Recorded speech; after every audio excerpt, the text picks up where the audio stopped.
Stephanie, she calls her Indira. Hi, so who's the first to arrive? Yes, I figured by the time everybody gets here, I'll be late. 15 minutes early, as a matter of fact. It's like I went to a party. This is my cousin Ken, who was my mother's godson. This is my dear, darling Lotus Blossom Diana. Well, at least they're really for each other. Johnny Arthur's, you wouldn't believe this. I was We really went to glad the rest stop before we got here. And I went out and there was this I know. dance. I look off the brain Standing outside and I went, God, that really looks like Johnny Arthur. Oh my And I God, wouldn't I'm have so said warm for anything to you. him It's good except to that get. I went, well, sure. I mean, Stephanie, come on. Come on in, say hello to your relatives here.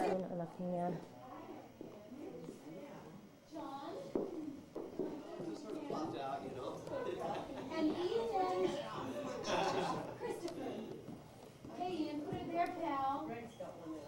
I guess the kids should meet the kids. Oh, Christopher, you were just a teensy one the last time I saw you. Well, this is Aisha. Ian. Christopher. Ben. Is it Caroline? She's not my cousin. So I looked at it. Hey! Oh my God! Who do I tell who's pretty first? New work always does this section right here. John. I haven't seen you since, what was it, July? You ready to rest stop? I was at stop, you were there. Haley, I have a hat for you, Haley. I'll give it to you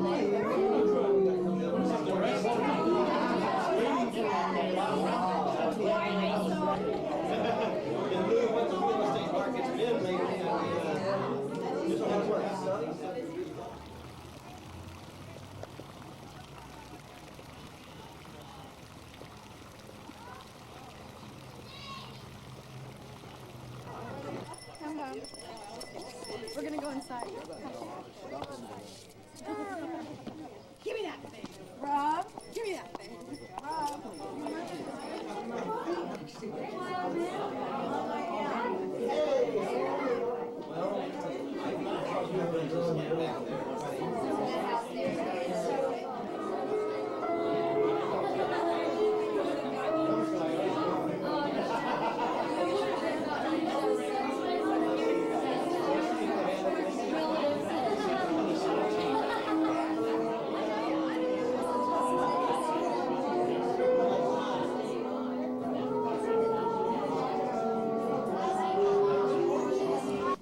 So, remembering the tone of the memorial that Stephanie said she wanted it to be one of joy.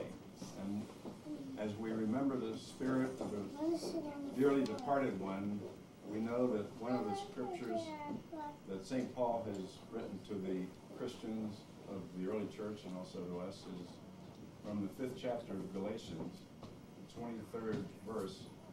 The fruits of the Spirit are love, joy, and peace. And he has also shared with us a scripture from the 8th chapter of Romans, beginning at the 31st. For giving us your home, and thank you everyone for coming. I know my mom would have been so happy to see so many babies. And the remembrance of the Icelandic heritage and all the musical heritage, it's all here, nothing's missing. And it's a very special life indeed. I want to say a few things about my mom because I knew her better than anybody. And maybe some of these you'll know, some of these will be surprising, and hopefully it will be brief. Gudrun Vanhildur Snorradóttir was born April 1st, 1915 in Eskifjörður, Iceland. She was the only one of 7 children to be gestated in winter. This limited an already limited diet, consisting of fish 6 times a week and lamb on Sundays. She had rickets as a child, and her father carried in buckets of seawater to bathe her every day until she was cured. Her toys, when she was a little child growing up, were stones and whale bones. When the sailors were in port, they would delight all the children with keks, large saltine crackers that they pulled from their pockets. Don't take me away! her come back.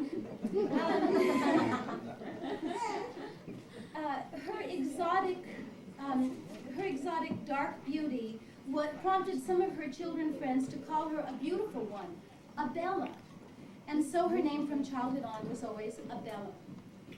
At 14, the family moved to Reykjavik.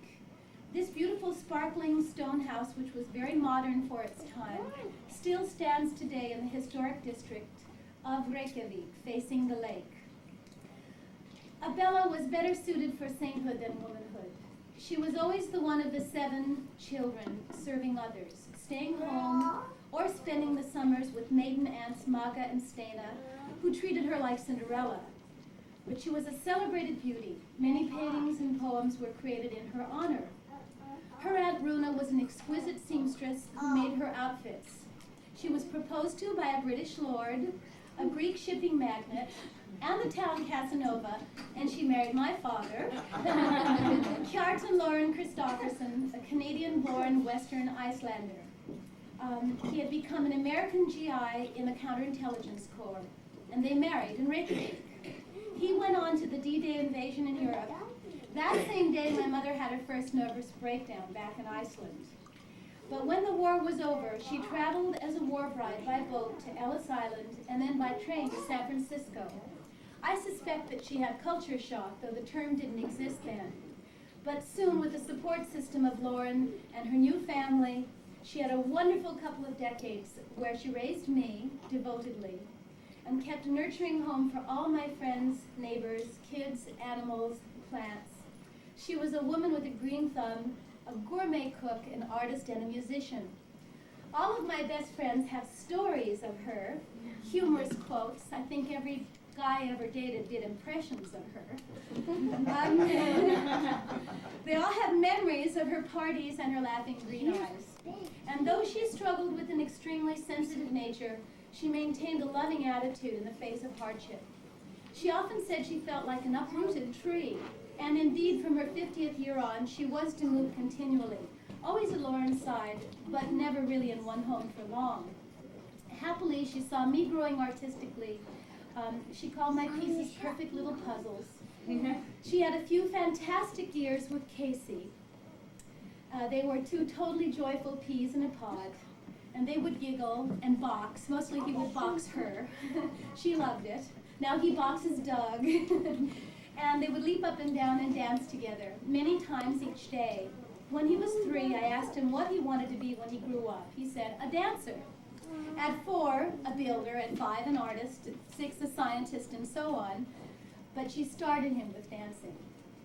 And though my parents gave me the opportunities to perform that they didn't have, she was the one I feel perhaps much more suited for stardom than me. She had the beauty and graciousness, the ability to laugh with one eye and cry with the other, just like her land of fire and ice. She nurtured all the arts in me, but most especially, she always kept me open to the mystical and the spiritual. She loved Jesus with all her heart, and because she helped me to know God, I know that she's with God now.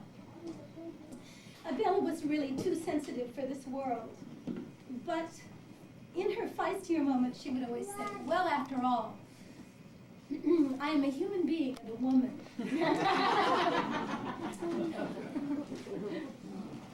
What a wonderful.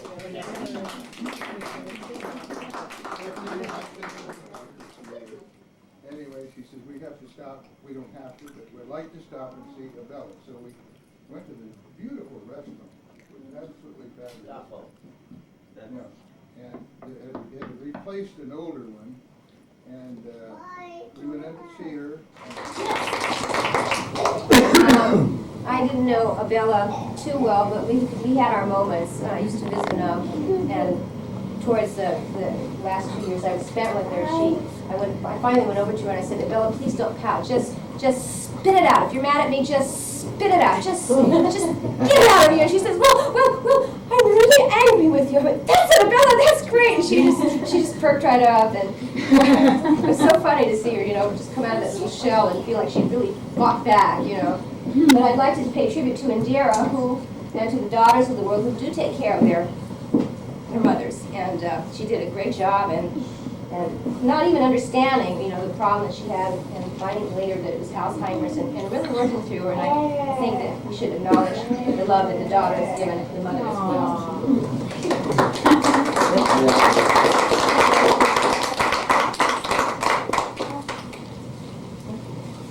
Anyone else?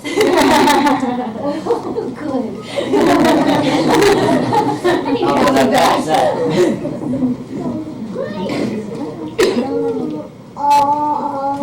Yes, Stephanie. You're our best orator. Take the floor. Not one is so deep and profound as it is here in the situation. And we're tracking back just a little further. Her dad was my oldest brother, one off the prairie over here. But he also was the first man drafted in World War II from the city of San Francisco. And if you'd like to go to the city libraries and look back to the October 1940 newspapers, I think you can find his picture. Was in the newspaper at that time. The very first man for World War II from the city of San Francisco, drafted in the service. And he went forward in a short time, in a couple of months.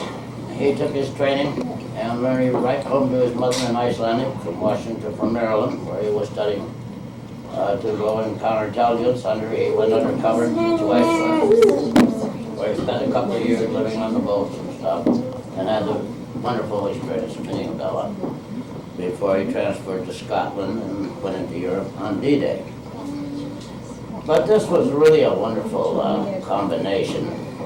Things have been changed in both their lives. Lorne, his schedule, the reason he was the first man drafted was because he was going to the University of California. He'd had a lot of wonderful experiences over here, and with my Odstead part of my family here, they were in athletic stuff. My cousin Andy was doing it, Lorne was doing acrobatics and wrestling and all of them, and I had my chance to get toughened up by Andy and Lorne too. And Doug over here is such a blessing to have come together with Stephanie and with Casey. And I can see this being perpetuated as something really special. And that's enough for today. And I have one other thing to add to that. I have a little piece of music because I have two, well, I have music on all sides, but I've written pieces actually on Grandma Runa's piano. I wrote my first piece of counterpoint while I was going to San Francisco State. And then I wrote a song called Amma, which is Icelandic for grandmother. And I wrote it in English and Icelandic. Doug, can you cue up Amma, please? My mother helped me write the Icelandic part because although I speak it well enough to get by, I wasn't sure that my grammar was perfect. Anyway, this is a song called Amma. Thank you, Mom. And then